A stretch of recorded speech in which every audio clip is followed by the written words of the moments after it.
Have you guys heard na mabilis makapasok sa freelancing as a real estate virtual assistant? Totoo yon. Now, as real estate virtual assistants, may iba't iba kasing department ang isang real estate transaction.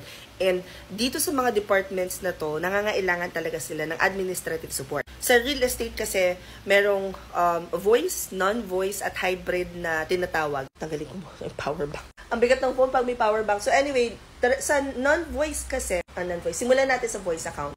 Voice means nagtatawag. So, kung meron kang BPO or call center experience, tapos pagod ka ng mag-calls, or feeling mo pagod ka ng mag-calls, baka hindi lang sapat yung nakukuha mong bayad sa pagko-calls maghapon.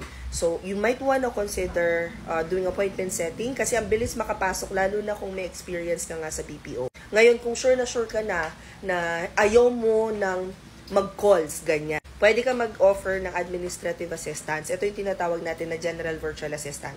Pwede ka rin maging offers coordinator. Ito yung mga nag-i-input ng mga offers dun sa mga bahay na binibenta. Pwede ka maging repairs coordinator. Ito naman yung nagko-coordinate ng mga repairs or changes, yung mga kailangang baguhin sa bahay bago ibenta. Pwede ka rin namang mag-offer ng service as a marketing assistant naman. Ito naman ay yung mga nagde-design ng mga flyers, nagdi-distribute sa mga social media accounts, so SMM for real estate. May nakita na ako ng mga ganito. Yun yung mga offline na services. Now, ang usually malaki ang bayad is kapag ka natuto ka na ng transaction coordination, which is ito yung mga nag-aayos ng mga kontrata, sila yung ang role nila is to make sure that the transaction from purchasing the property down to closing is smooth, ganon. So, lahat ng to dinidiscuss sa Real Estate Virtual Assistant class namin. 499 pesos lang siya.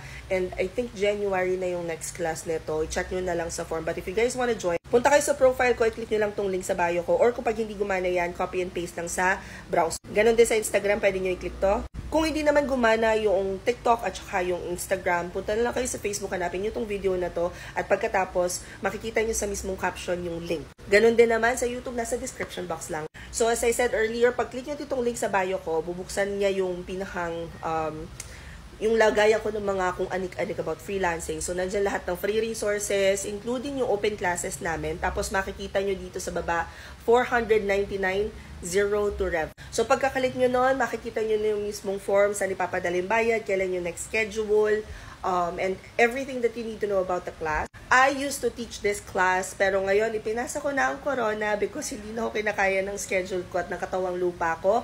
Pero, nagsisit-in po ako ngayon sa halos lahat ng classes namin. So, makikita nila ako ng mga tao, hindi nila alam na ako yun, pero nandun na ako, tapos nakikichika ako, ganyan, ambag-ambag pag meron. Anyway, hope this helps. Comment any questions you guys have about working from home, follow from or work from home. Chismis, bye!